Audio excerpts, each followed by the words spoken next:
Hey guys, welcome to How They Did It with TriciaBiz, a show that takes you behind the scenes of successful African entrepreneurs, change makers, and creators, showing you the journeys that led to their success. This episode is sponsored by Traction Apps, the growth partner for your business. Today, I am live in East Legon in Accra, the capital of Ghana, and I'm standing in one of the homes of our guest today. Now, 22 years ago, he started his career as a messenger at the ports here in Ghana, and today he owns a successful group of companies that currently employs over 7,000 people and has presence in over 4,000 seaports and airports. I don't know how Dr. Daniel did it, but let's go in and find out how he built this monster called the McDan Group of Companies. Let's go.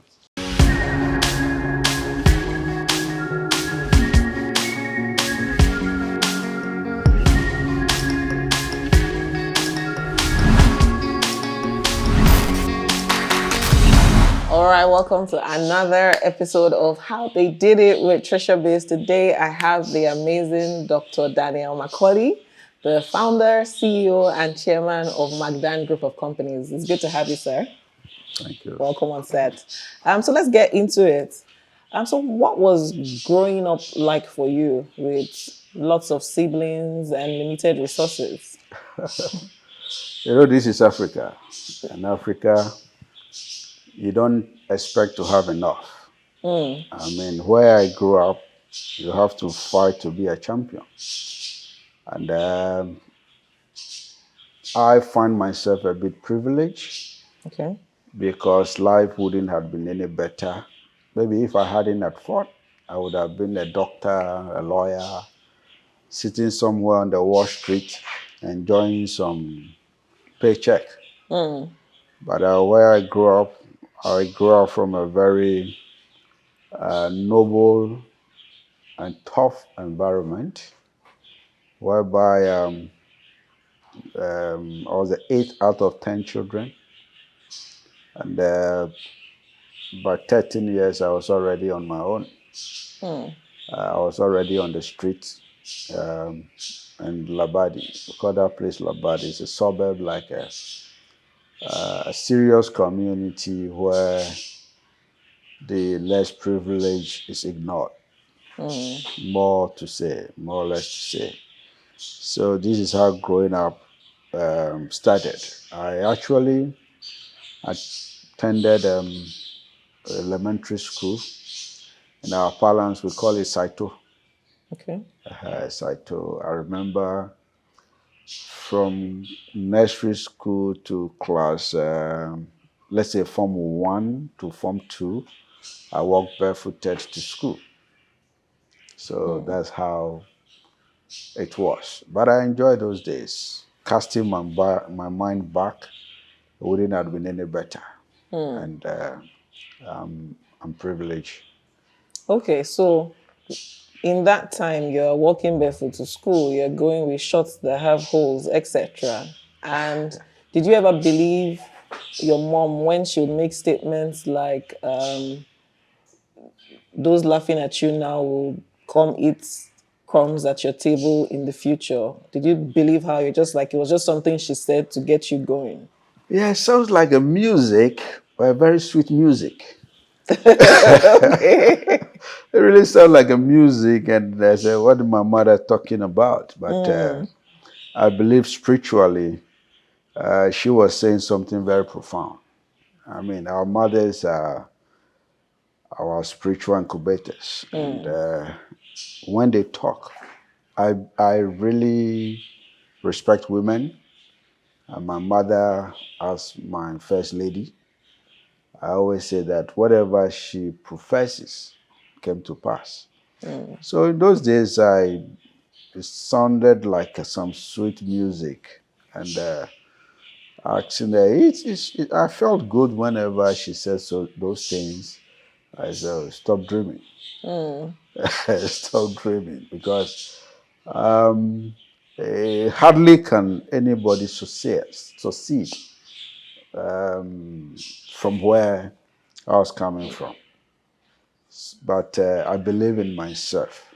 Okay. I believe in myself. So at what age did you get your first job? And what was it? I've been working all my life. I mean, uh, you say my first job. I never had a job actually. I work. Okay. What's different? I work because I believe that 13 years I was already on the street selling. Okay. I remember moving to be a driver's mate, a conductor Okay. at one point in my life. Another point in my life, I was somebody's house boy. I go clean the place and get the house ready for the landlord. At one point in my life, I was also a construction laborer. So I never had a job. I was working, and my attitude towards growing up is I believe you have to work. I don't believe in action. I don't believe in handouts. I believe that whatever you have to do, you have to work hard. Till one point in my life, I became a people teacher. I Okay. taught. I taught for some time, 2 years to be precise. One time in my life, I started my current business as a messenger. So that it had been. So that's a very interesting question. How did my first job? So you can tell my first job. Okay. So just different things to make ends meet. That's it.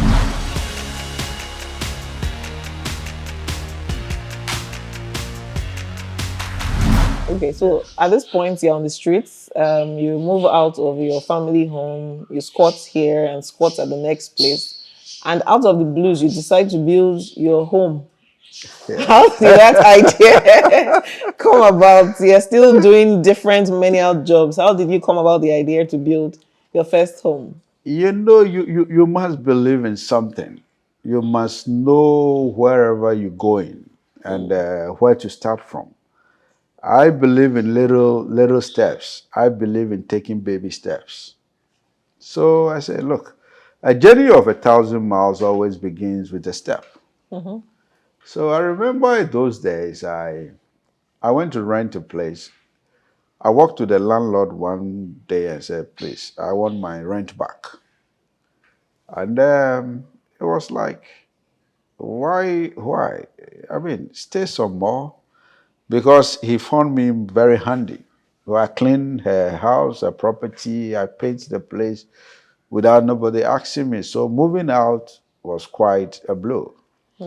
And I got myself, because I've been a construction laborer before, I believe I can add block on block to build something. So I was able to build my first 4 square room myself with one mason by the corner. I was a laborer for the guy, and he was a mason. And we were all together. We did it weekends. Every week, I cut about 10 to 15 blocks myself. So I believe in little steps. So I built my first house with my hands. Did you have to loan money or it was from your No, no, no, savings? no, no, no, no, no. The little that was coming in, that was it took me a long while to have two rooms to sleep in. How old were you at this point? I was around 17. Oh, wow. That's So brave. I was around 17, yeah. So Okay. yeah. Interesting. Okay, so you move from there, adding block on block, and then you get a job as a messenger at Tema Port. Yes, Tema in the airport. Yes, and I read that you were working without earning. Oh How yes, did you work for those years? days who pay you, you have to serve. I always believe that before you become a king, you have to be a very good servant. So people like me. I mean, where I grew up, I was like the darling of the community. everybody sent me On up and down errands. errands, and Yeah. so at the end of the day, I always get enough to eat. I Mm. mean, we have one local food where you have to have a strong shoulder before you can pound fufu. Everybody around my community always call me to come and pound fufu. At the end of the day, I got some good food. Yeah, Hmm. so I started working as a messenger. They sent me go and do photocopy, clean the office, clean the toilet, clean this, and I got some addition here and there. I mean, which I was grateful to those people. Anybody who touched my life, I've gone back to bless the person. So I remember the first person who gave me a paper to go and do a photocopy and gave me a cent. They are all my Hmm. friends till today. Amazing. Yeah. So um, I got little coins Here and there. here and there. Okay. You were able to live on that. Yeah, I was able to live on that. Yeah. Okay. So while you are there, you have the idea to start your first business. Not really. No? Not really. I remember one day, a manager, one of the colleagues in the office did not come to work, and I was sent to perform a task Okay. in the warehouse. I did it in record time, and the attention came on me. So I was promoted from a messenger to another level. Mm-hmm. Like, okay, now you'll be going to the warehouse to tally the cargo, look for cargo, search, and all that. Somebody want to clear his goods, take his good out of customs. You have to go and take care of those things. So on and on. Every time I was failing and proving myself at the same time, but I Hmm. think I was above average. So the attention always came on Came on me, you. and this is where I found myself. Okay. So how did you get into the business of agriculture? Because I understand that you started Well, you can, buying maize and yes. coffee. I believe in the multiple streams of income. Okay. The little money I had, I tried Friday. I traveled about 300, 400 kilometers out of Accra during bumper harvest. I buy maize, store it. I buy maize, store it. During the lean season, I go back, bring it and sell it And to the sell it. market women and poultry farmers. And that was a very lucrative business. So I Hmm. did that for some time. And I started pre-financing even farmers to farm, and I bought their produce. And I've graduated from maize. Actually, a couple of my friends were laughing at me in those days. How can I be selling maize? Hmm. You know? But I wasn't looking at the business, I was looking at the money. I mean, money doesn't have color. No, it doesn't. It has. So no matter what it takes to make some good money, I was just fighting my way through. So I graduated also in buying coffee. Okay. Yeah, so I was pre-financing the coffee farmers. So in my quest looking for maize, I found coffee. I went to the Intel and I realized that we have a lot of coffee. Hmm. So I moved on and I started buying coffee beans, and started exporting it to Europe, but still in my freight forwarding business, my cargo business. Yeah.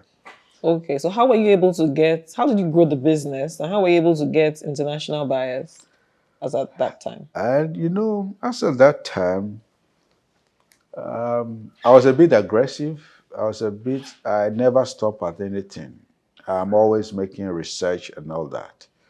And I was able to stamp on a friend who knew some people in Europe. Actually, the company is called Euro Commodities. Okay. They are still in business in buying commodities. Mm. Yeah, so um, out of that, we sold a couple of containers to them, and that's all. It's all began. Yeah. Okay. So your friend hooked you up and then Exactly. But how were you able to stay profitable, seeing as there was warehousing costing that was in that business model? Yeah.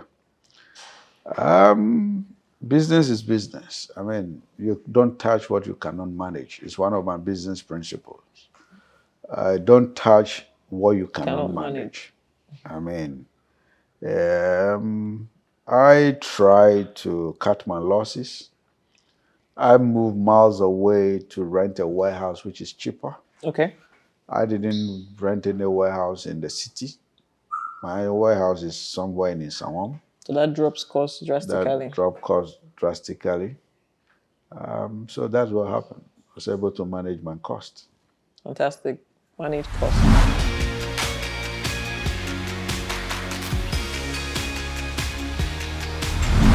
Okay, so this crop business is doing great, right? How are you Yeah. able to balance both worlds and not drop the balls on any? Because right now we have loads of people who struggle with their 9 to 5 and their businesses. What would you say to them?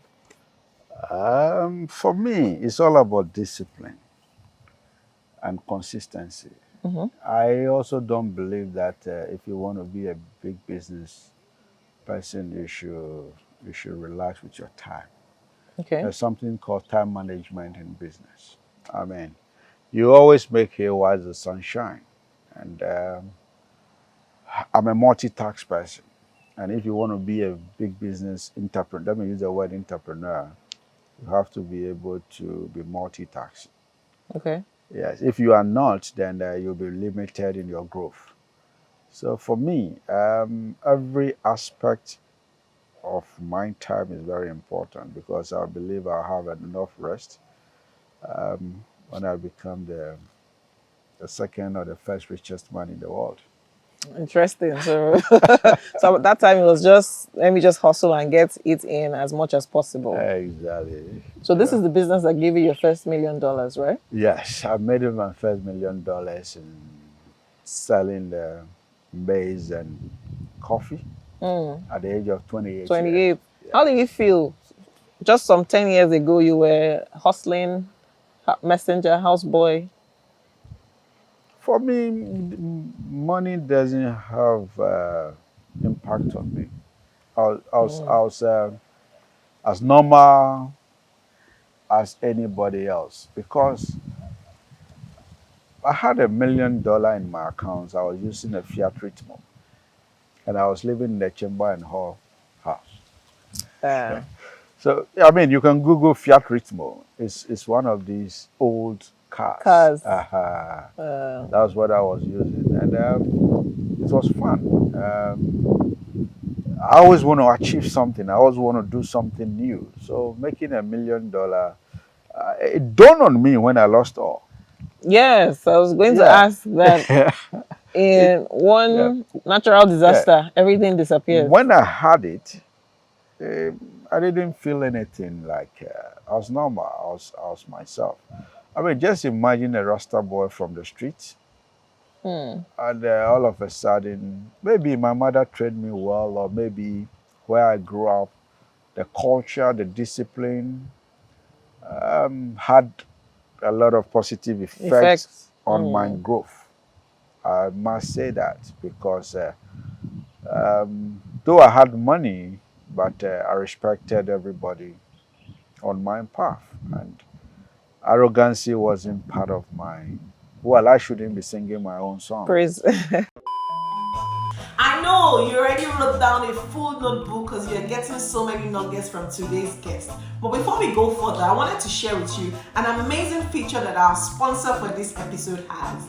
Now, Traction Apps have so many solutions for businesses to help you grow, right? But the one we're focusing on today is the financial payment solution. Many customers, especially in this part of the world, refuse to pay with card. Maybe for fear of fraud, or they don't even have a card. Now the alternative is bank transfers. And the hazards to that is they may have to wait endlessly before the payment is confirmed, or you are left with a fraudulent transaction. It happened to me recently. I wanted to eat shawarma. Ladies and gentlemen, I waited over an hour before that payment was confirmed. And by that time, my query is already gone, right? But you don't need to take your customers through all of these hassles. All you need to do is go and download the Traction apps. Yes. 1. Download the app. 2. Fill your KYC. 3. Open a fixed account. That is it. And ensure that you enable bank transfer on your account. That is all. Now, what it helps you do is, 1, even if your business is not registered, you can get a corporate account name. Many of you all don't get some businesses because you're still sending your personal accounts. So you don't need to have a registered business to have a corporate account with Traction apps. That's 1. 2 is you get alerts. You get bank payment confirmation within 30 seconds. Once they make the payment, just go to your dashboard. Within 30 seconds, you get the alert. So that frees up the time your customer would have spent waiting, and it also helps you get in more business. So go to the link in this video description, click on it and get started. Or you go to the App Store, download the app. Make sure you use my code TriciaBiz, because when you use my code, you're going to be getting more freebies because you came from me. Good solution. Now let's get back to the video for today. Those who know me very well can attest. To I it. shouldn't be saying that. So I was disciplined, and discipline is actually the key. Yeah. So one hand, $1 million in a young man's account, and riding a Fiat Ritmo, chamber and whole house, buying kinky on the street, not married. So it was quite amazing. And So how did you start over again when the flood wiped out your entire warehouse? well, I lost all at the age of 32, Okay. and I remember those days I had to sell the little car I had to pay my workers' salary. And I had to walk some kilometers away from my house to join the trotro, the public transport. Okay. For me, it was normal, but I knew in myself that I would build it back. So the little pieces, I learned a lot, and having a whole warehouse, your millions of dollars in it, and flood wiping it away, and no insurance and all that. So it's a lesson. No insurance. It's a lesson well learned, and I picked the pieces, and made more. Okay. Yeah. So at what point did you decide you were going to start McDan Shipping Company? Was it after this? Yeah. No, McDan Shipping came because I saw the opportunities around the freight forwarding industry and what I can do. So, I always say that when you are managing somebody else's business, manage it well. So one day I walked to my boss's office, my boss's house, actually 5 a.m. And I told him that I want to resign to start something on my own. You see, anybody who gives you opportunity in life, don't joke with the person. He's your God on earth. And I remember when I needed an opportunity, my boss gave me that opportunity. The opportunity he gave me, I shouldn't be ungrateful to that.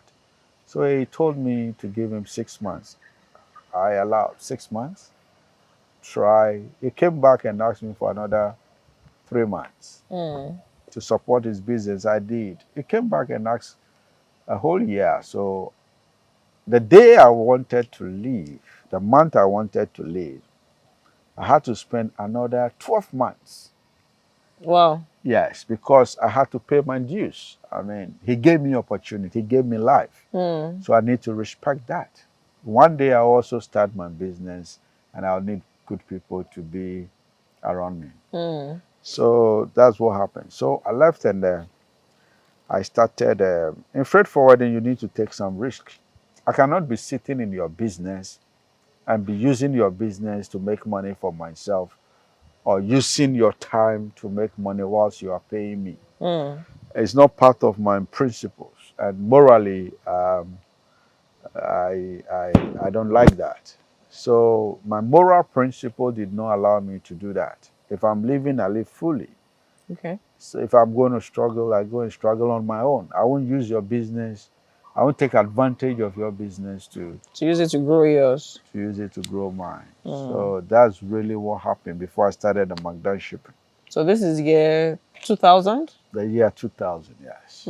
So how were you able to get your first clients then? Seeing as you were, it's a new company. Yes. I can tell you that from the time I started McDan Shipping, I was the marketing manager, the chief accountant, the clerk, the operations manager. I was everything. Everything. That is how actually young businesses in Ghana, in Africa should start, and also Nigeria.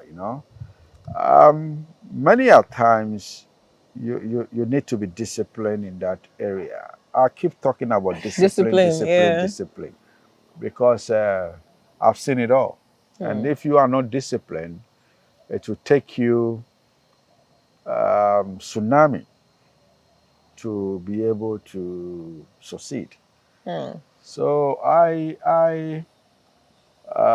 from that time, I need to move because I knew the industry.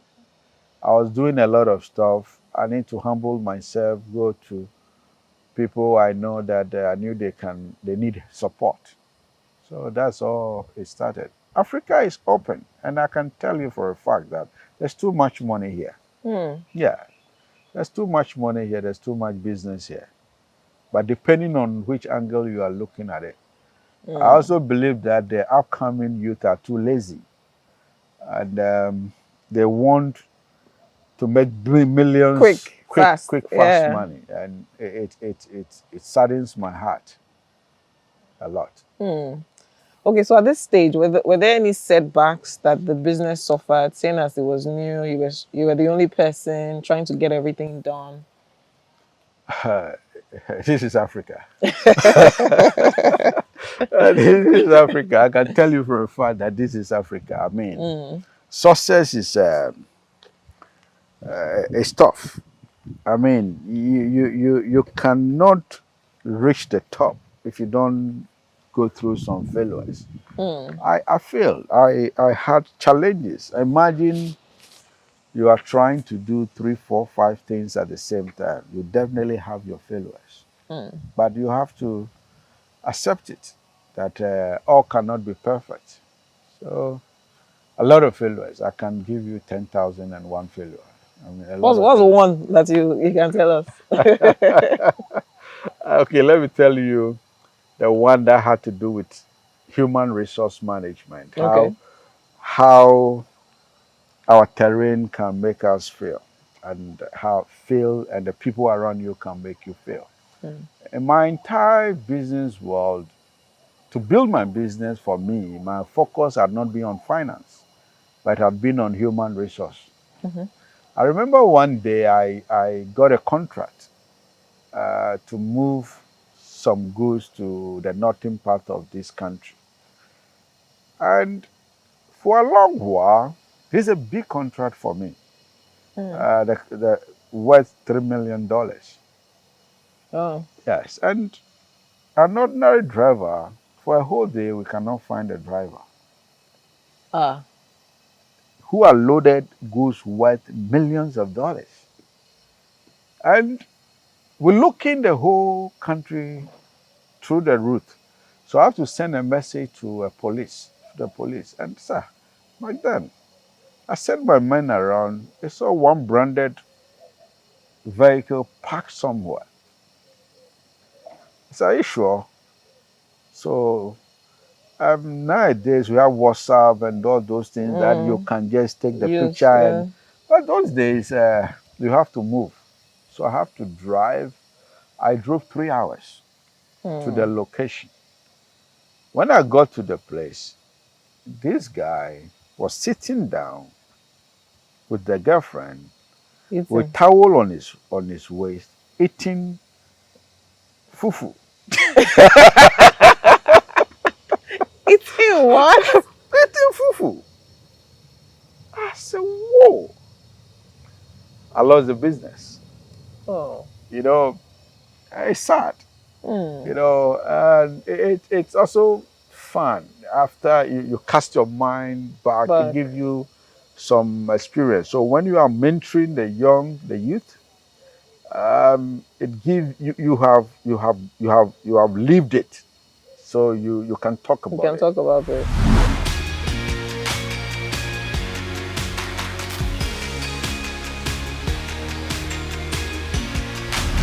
Okay, so at what point did you begin to diversify your portfolio? Because I see that there are different companies now in the McDan group. So you started with shipping, and then how did you go from there?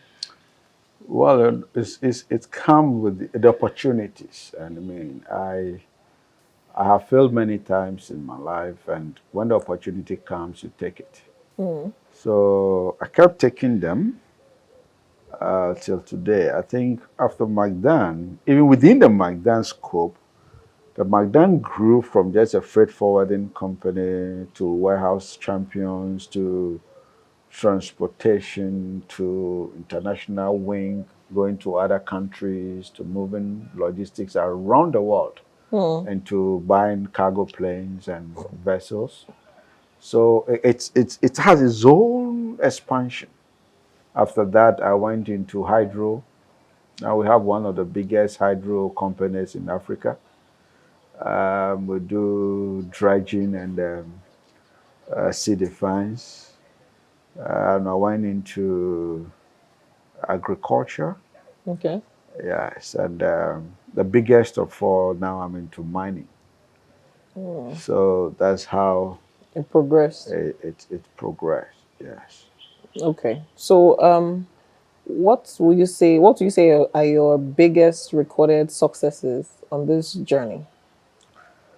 Recorded successes. Well, for me to start as a messenger, to rise in the same business for 30 years, to be one of the biggest logistic company in Africa, Hmm. I believe is one of the One most of your biggest. one of my biggest. It's not easy to be in one area with all the challenges to grow to be the biggest. Yeah, it's not easy to be seeing all these failures and still be fighting on. At times you have your down, uh, downs in life, but my consistency and my zeal, I believe, I'm a fighter. So I feel this is my continent. Hmm. And since this is my continent, I need to make the best out of my continent. I cannot sit in my continent to see foreigners coming into my continent and to be growing to be conglomerates and making all the monies in my continent Hmm. whilst I sit and cry. So I got a lot of encouragement within my continent. I can't run to any other continent. Continent. So I grew within to start to have a business, to start a business as a messenger and to grow to be a household name. I believe is one of the successes that.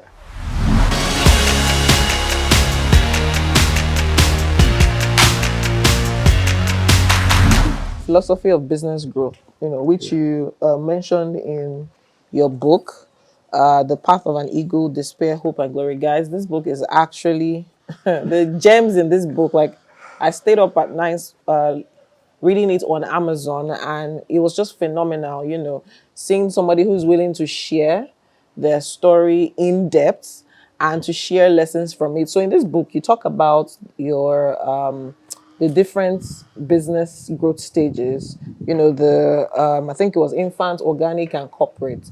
Can you just talk through the three of them and what key elements should we look out for in each segment as we grow our businesses?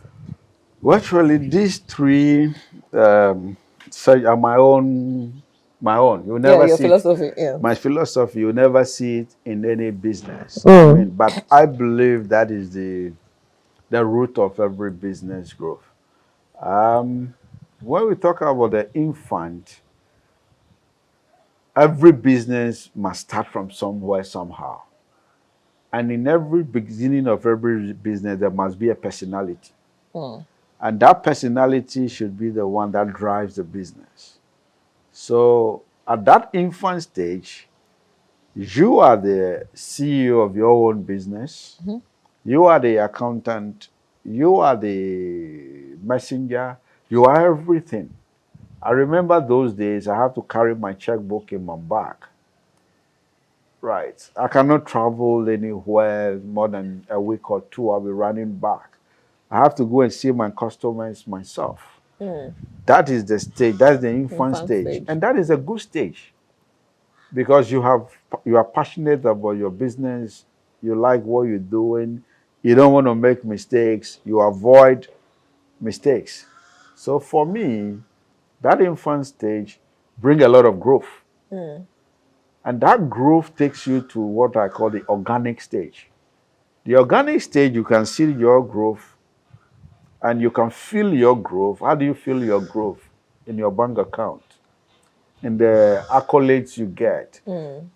Business growth is all about making money. And at that stage, you have to be careful because you don't have to put yourself ahead of your business. Most businessmen in Africa put themselves ahead of their business. I ran my business over 20 years. Nobody knew me. Because of the logo, my branding, a lot of people thought it's a foreign business company. So that organic growth, bring you a lot of problems because you see money. I can give you one example. I woke up one day, I had over close to over 100, 200 trucks, and I didn't know I was creating debt for myself. I was getting cash, short-term cash, long-term debt. So I sat down myself and I did an analysis. There's only 20 of my 200 trucks that were quite efficient. They were being utilized. Bringing- Wow. Bringing me money. And this is the real business at the organic. And most businesses collapse in the organic stage. Right. You collapse because at that point you have problem. You have your brothers, your wife, brother who need a job as HR. Say, go and sit here. You have your friends you completed school with. So my son need a job, so come and sit here. Somebody called you, your church pastor called you and said, look, I need a job for the choir master. He said, go and sit here. You end up employing idiots. You wake up one day and all your junk of idiots sitting in your company because you didn't go through the process. They will collapse the business for you. And most African business collapse at the organic level, which is very sad. And from that stage, you have to move to the corporate stage. The corporate stage where you really have to employ what we call corporate governance. You have to let systems and structures work for you. Immediately systems and structures work for you, you realize that you are succeeding. You have moved away from the infant, the organic, the corporate. Because you see, strong personalities don't run business. It is strong system and structures that run business. So at the infant level, you need that strong personality.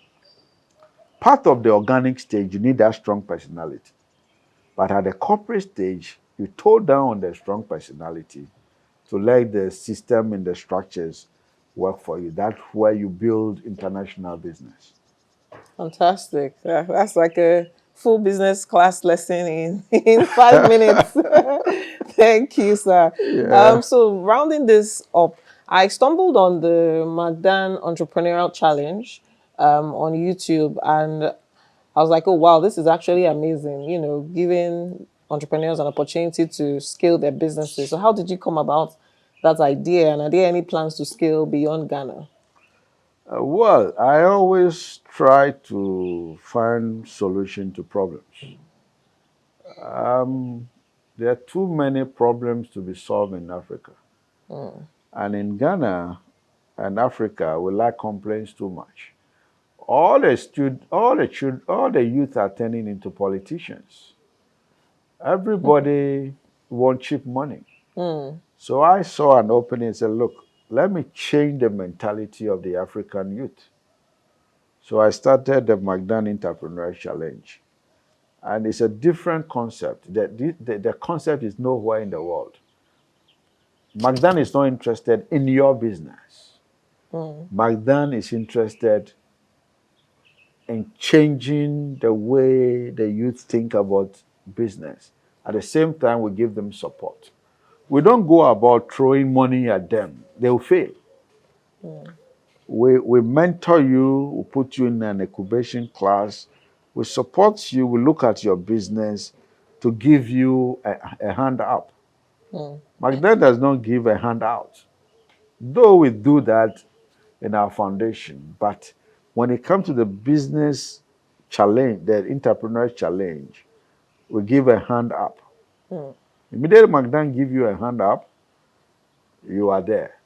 And I always say that when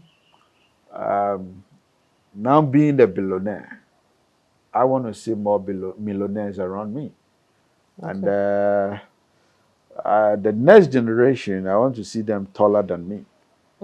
So I provide them the shoulder. To climb up. Immediately somebody stand on your shoulder, the person automatically becomes taller than you. So that is what we are offering. So it's an amazing challenge. It's an amazing program. And well, if you invite me to Nigeria, I will come. You're invited. I will come and support the youth. Fantastic. So you're invited. Okay, so what's the one advice, one, two, depending on it, advice do you have for upcoming entrepreneurs, seeing as you started the journey from the bottom, now you have over 7,000 employees, your company has presence in over 4,000 airports and seaports around the world, so you've been there, you understand how it works. What advice would you give those of us who are upcoming? And patience. Patience and be master in your own field. Most of the youth nowadays are not patient. You see a youth doing IT, within 1 year, he sees a friend in another field. In banking, he'll rush into banking. You see another friend in oil and gas. He run into oil and gas. You see another friend selling some building material, run there. As a youth, you realize that you spend 15, 20 years of your life not moving forward, but you are just running. That is one aspect of the African youth. Number two, you have to look at your attitude. Most of the youth in Africa who want to do business have the wrong attitude. There's something called integrity. You can never succeed without having the right integrity or without having integrity. Without having the right attitude, you fail. Well, you can be a con man and make some good money, but how will that money last for you? If you want to build a business, integrity must be very important. Number three, consistency. Consistency is also very important as a young businessman. I mean, you cannot be sporadic. You have to be consistent in whatever you do. Well, maybe in the next interview. Thank you so much, sir. It's been amazing, chatting with you. Thank you, everyone, for watching. If you'd like to get, more lessons from Dr. Daniel, you'll find them here. All right. He's packed on 50 years worth of lessons in this book. And I'll see you on the next episode of How They Did It with TriciaBiz. Take care.